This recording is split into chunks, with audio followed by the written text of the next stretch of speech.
Hey, what's up, everybody? It's your man, Sean Patel, and I thought I'd follow up on that post I had yesterday where I think David Benavidez can stop Artur Beterbiev.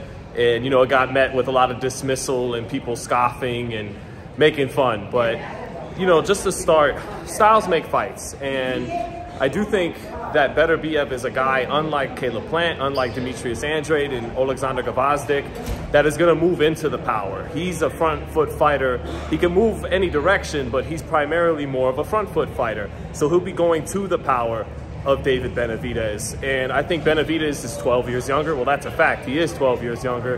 And I definitely think he has the better hand speed. And I think he's still a puncher. You know, not all punchers are created equal. Canelo Alvarez might hit a little harder than David Benavidez. I suspect he does. But Dimitri Bivol said that Canelo Alvarez also hits harder punch for punch than Artur Beterbiev this morning.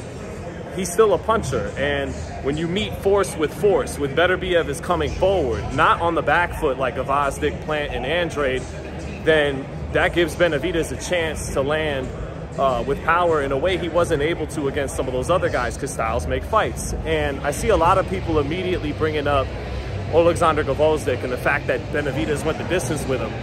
And that writes off his chances of any chance of beating Beterbiev, let alone stopping him. But Canelo Alvarez, when he was 27 years old, the same age David is, when he made his first fight at 175 pounds against Gvozdyk, he went the distance with Julio Cesar Chavez Jr.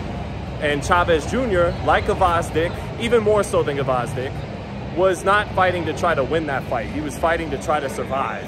And so Canelo went the distance at 27 years old in his first fight in a new weight class with Julio Cesar Chavez Jr., who had been knocked out in 9 rounds by Andres Fonfara, right? Now, by that logic, that Benavidez in his first fight at 27 years old in a new weight, same scenario as Canelo against Chavez Jr., he can't beat Beterbiev because he went the distance with Gvozdyk. Well, then wouldn't that mean there's no way Canelo, after going the distance at 164 with Chavez Jr., who was knocked out by Fonfara, there's no way he could knock out light heavyweights and super middleweights. But what do you know? He goes on to knock out Caleb Plant and Sergey Kovalev at 68 and 75 to become champion. Because in your 20s, as you move up in weight and grow into your weight, you perform better. He's not a finished product. Benavidez is entering his prime just like Canelo was entering his true prime at 27 years old around that time. Floyd Mayweather, in his first fight at 135 pounds, when he was in his mid-20s, went the distance with Jose Luis Castillo, a fight a lot of people thought Castillo might have won. But 5-6 years later, he's beating Oscar De La Hoya 19 pounds heavier at 154 pounds because he got that much better from his mid-20s to his late 20s. So I think Benavidez is still entering his prime. I think and again, Gvozdyk, like Chavez against Canelo in that first fight at a new weight, wasn't really trying to win the fight. And, you know, a lot of people even scoffed at me saying the winner of Benavidez-Morel is the #1 contender for the light heavyweight title. It's funny, he already is the #1 contender. The Ring rankings, the most credible rankings, the Ring, and the most, you know, prestigious belt out of the 4 sanctioning bodies, the WBC, have him already rated basically as the #1 contender, because Beterbiev's the champion, Bivol's rated #1 below him in the rankings by Ring, and Benavidez is rated right below Bivol. So, and the WBC already has him as the interim champion for Beterbiev's title. You know, and it's not good to get caught up in groupthink. Everybody thought Lomachenko would beat Teofimo Lopez, but what do you know?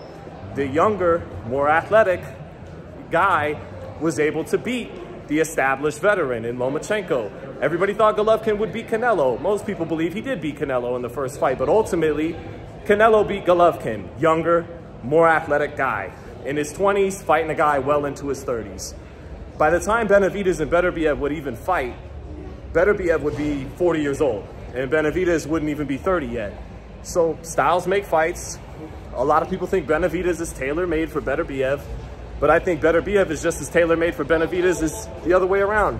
And Benavidez has faster hands than Bivol. He punches a little harder than Bivol. He has better upper body movement and flexibility than Dimitri Bivol, who doesn't move his head a lot. Bivol has a better high guard. He has better feet. He has a better jab.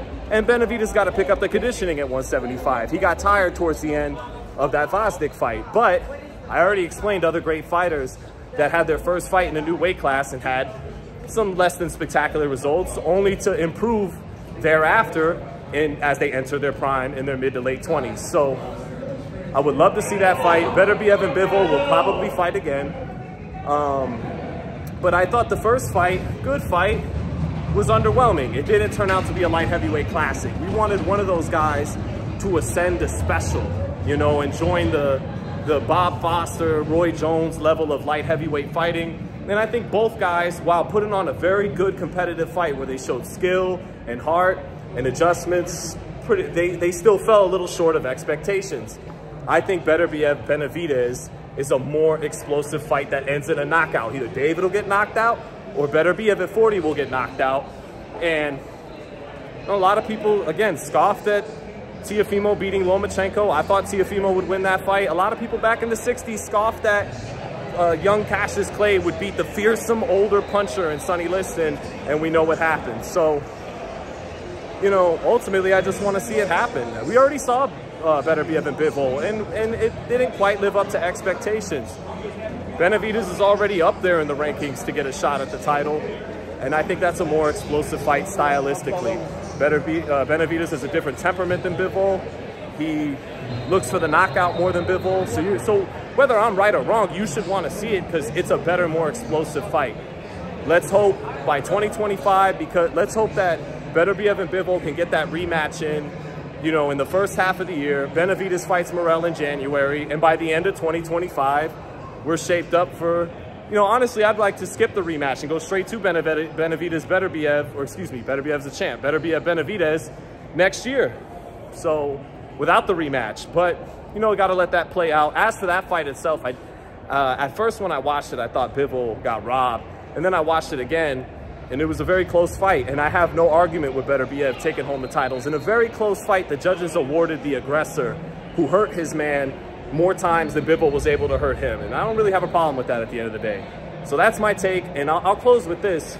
Thank you. It's a little telling that people scoff and insult and don't even entertain the idea that a guy 12 years younger with faster hands, who's not a small super middleweight big enough, he was really a light heavyweight sucking down a super middleweight, can't beat a guy who many people thought got a gift and is turning 40 years old.